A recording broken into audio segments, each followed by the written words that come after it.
शंकर का एक अवतार श्री हनुमान जी महाराज है। हनुमान जी महाराज को 3 तरह की माला समर्पित होती है। एक आंकड़े के पत्ते की, दूसरी बेलपत्र के पत्ते की, तीसरी पीपल के पत्ते की। ये 3 तरह की माला जब शंकर हनुमान जी महाराज को समर्पित होती है। आंकड़े की माला महाराज, आंकड़े के पत्ते की जो माला होती है, ये माला कार्य की सिद्धि के लिए होती है। इसमें एक एक आंकड़े के पत्ते पर सीताराम लिखा जाता है। मात्र एक पत्ता ऐसा होता है जिस पत्ते पर सीताराम नहीं लिखा जाता। 108 पत्ते में से एक पत्ता, बस उस पत्ते को हथेली में रखकर उल्टा हाथ आपको रखना है और अपनी कामना कर कर उस पत्ते को बांध देना है। ये जरूरी नहीं है कि 25 के बाद बांधो, 50 के बाद बांधो या 100 के बाद बांधो, आपकी मर्जी पड़े। उस खाली पत्ते को कहीं पर भी बांध दीजिए और उस माला को अपनी कामना कर कर श्री हनुमान जी महाराज को समर्पित कर दीजिए। माला जब हनुमान जी को चढ़ जाए तब एक घी का और एक तेल का दिया हनुमान जी के सम्मुख में लंबी बाती का लगा देना है महाराज। एक घी का, एक तेल, और अपनी कामना कर कर आप आ जाइए। आपकी वो कामना 2.5 महीना या 3 महीना, इससे ज्यादा नहीं जाएगा, वो कामना बाबा पूरी करेगा। क्योंकि शिव और हनुमान ये सब एक ही स्वरूप है। अगर व्यक्ति के जीवन में बहुत भारी रोग हो गया है, बहुत ज्यादा कष्ट हो गया है, कैंसर जैसी बीमारी भी अगर उसको घेर ली है और किडनी लीवर सब बेकार हो गया, तो निवेदन है पीपल के पत्ते की माला बनवाओ, 108 पत्ते की, और हनुमान चालीसा का हर पत्ते पर स्मरण करिए महाराज। आप हनुमान चालीसा पढ़ते जाओ, माला में गांठ लगाते जाइए, और वो माला जो व्यक्ति कैंसर से पीड़ित है, हाथ का स्पर्श कराइए और शंकर को चढ़ाइए। केवल अष्टमी तिथि के दिन ये माला समर्पित होना चाहिए, शुक्ल पक्ष की अष्टमी के दिन। आप 2 या 3 अष्टमी को कर कर देखिए, अपने आप दवाई लगना प्रारंभ होगी। कैंसर जैसा रोग भी धीरे धीरे समाप्ति पर आएगा महाराज। पर करना शुक्ल पक्ष की अष्टमी को ही महाराज। कोई बच्चा एग्जाम में बैठ रहा है, सीए की पढ़ाई कर रहा है, कोई बहुत बड़े एग्जाम में बैठा है, पास हो ही नहीं रहा, बहुत हार गया, बेलपत्री की माला चढ़ाई। पर बेलपत्र की जो माला है वो केवल प्रदोष पर चढ़ती है श्री हनुमान जी महाराज। आप बेलपत्र की माला चढ़ाओ, 108 बेलपत्र आप श्री शिवाय नमस्तुभ्यम मंत्र का जाप कर कर गांठ लगाकर भगवान श्री हनुमान जी महाराज के सामने पहुंचकर माला को सीधी रखकर, जो व्यक्ति एग्जाम में बैठ रहा है, नौकरी के लिए, अन्य पढ़ाई के लिए, अगर कंपटीशन एग्जाम में भी बैठ रहा है, तो माला को हनुमान जी महाराज, और हनुमान जी कौन से होना चाहिए? पूर्वमुखी। हनुमान दक्षिण मुखी नहीं चाहिए, पूर्व में जिन हनुमान जी का मुख हो वो माला ऐसी समर्पित कर कर हनुमान चालीसा का पाठ कर कर 3 बार स्मरण कर कर माला श्री हनुमान जी को पहना दीजिए। ऐसा कोई एग्जाम नहीं जिसमें से आप निकल ना पाए महाराज, पर करना आपको पड़ेगा। प्रदोष का दिन होना चाहिए, प्रदोष के दिन भगवान, और प्रयास जहां तक हो सके प्रदोष काल में अगर चढ़ाएंगे तो ज्यादा फलदायी रहेगा। रतिमान, मतिमान, कैतुमान, रतिमान, ऐसे हनुमान जी के 5 भाई और तो 6 भाइयों का जन्म हुआ है। 6 भाई भगवान का भी कम नहीं देता, अधिक नहीं। और आज भी नियम है महाराज, जिसकी फैक्ट्री नहीं चलती हो, प्रॉपर्टी की आप खरीदारी बेचादारी करते हो, प्रॉपर्टी से जुड़ा हुआ काम करते हो, या लोहे से जुड़ा हुआ करते हो, या फैक्ट्री आदि का कर्म करते हो, कोई मैन्युफैक्चरिंग करते हो, वो नहीं चल रहा, तो हनुमान जी के उल्टे पांव का सिंदूर लीजिए और हनुमान जी के दूसरे नंबर के भाई गतिमान का नाम लीजिए। किसका नाम लेना है? गतिमान। गतिमान का नाम लेकर फैक्ट्री के बाहर या फैक्ट्री पर एक स्वस्तिक का निर्माण कर दीजिए, हनुमान जी के उल्टे पांव के सिंदूर और गतिमान का नाम लेकर। कभी आपकी फैक्ट्री कोई काम नहीं निकालेगी, उन्नति की ओर ही निकल जाएगी, कभी घाटे की ओर नहीं जाएगी। गतिमान का नाम, रतिमान, केतुमान, मतिमान, ये जितने भी नाम है हनुमान जी के भाइयों के, ये सब कल्याण करते हैं। एक एक नाम कल्याण करते मारे, एक एक।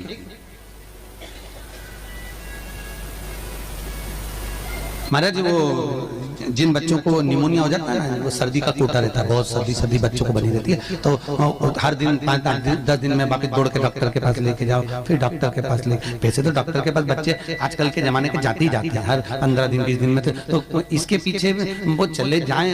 एक हास्य व्यंग में हमसे पूछा किसी ने, महाराज जी आज के बच्चे बार बार हॉस्पिटल डॉक्टर के क्यों जाते हैं? तो हमने कहा देखो भैया, बच्चा जहाँ जन्म लेता है उनसे उनसे प्रेम ज्यादा होता है। पहले नानी के घर में पैदा होता था, इसलिए नानी के घर ज्यादा जाता था। दादी के घर में ज्यादा पैदा होता था, इसलिए दादी के घर ज्यादा जाता था। आज के बच्चे हॉस्पिटल में ज्यादा पैदा होते हैं, इसलिए हॉस्पिटल ज्यादा घूमने जाते हैं।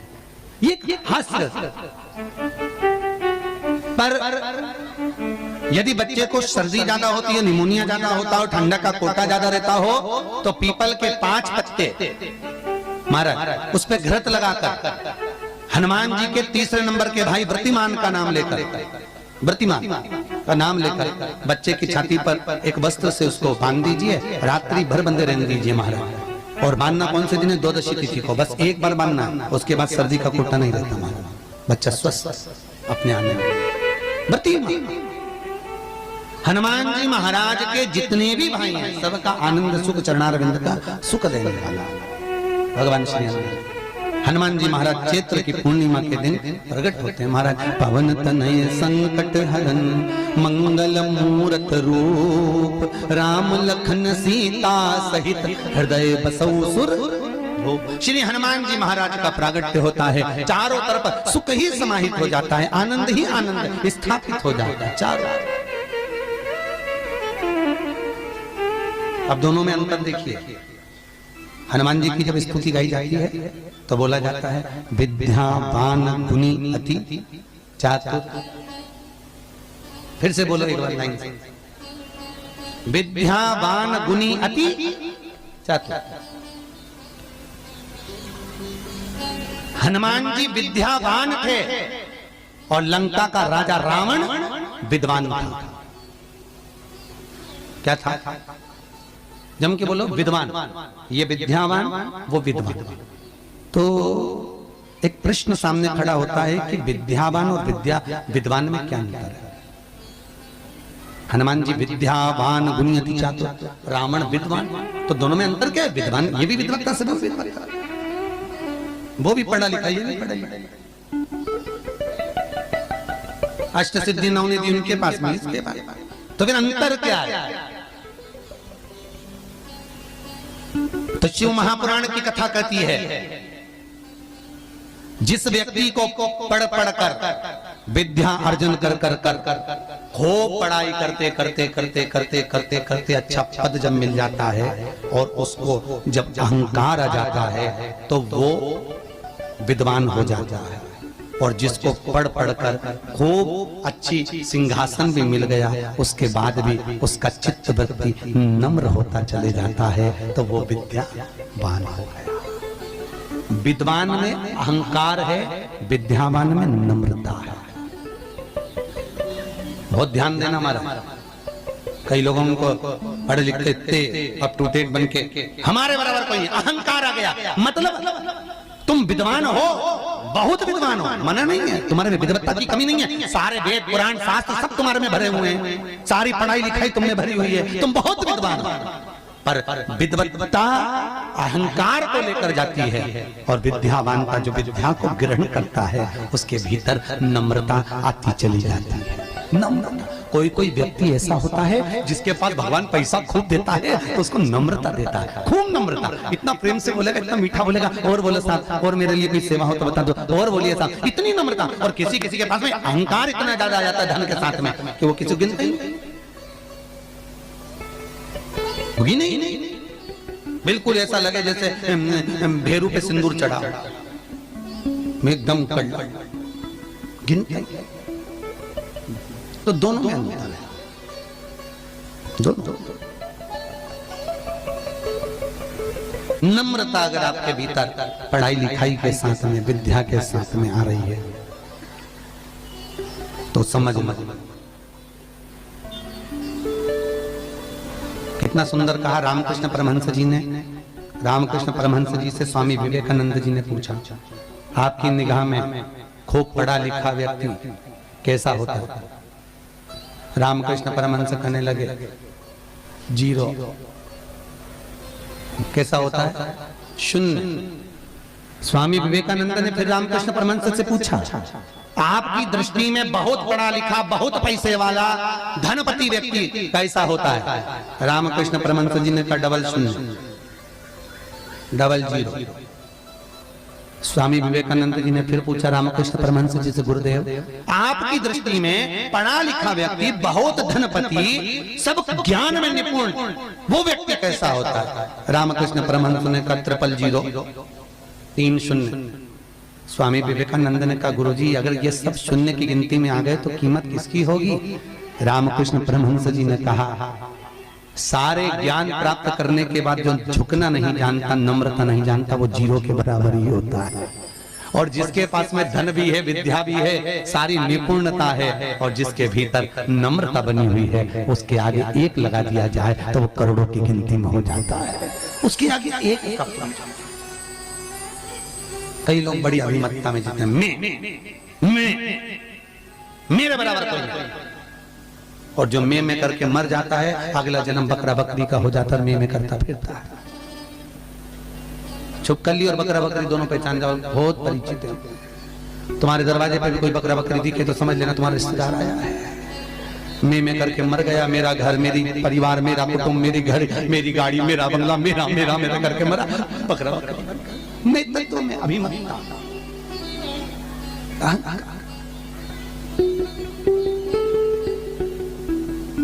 गुरु नानक देव जी महाराज का शब्द याद करो, कुछ भी मेरा नहीं है, सब कुछ तेरा, सब कुछ तेरा। इसलिए बोले सो निहाल, सब कुछ तेरा, हमारा कुछ है,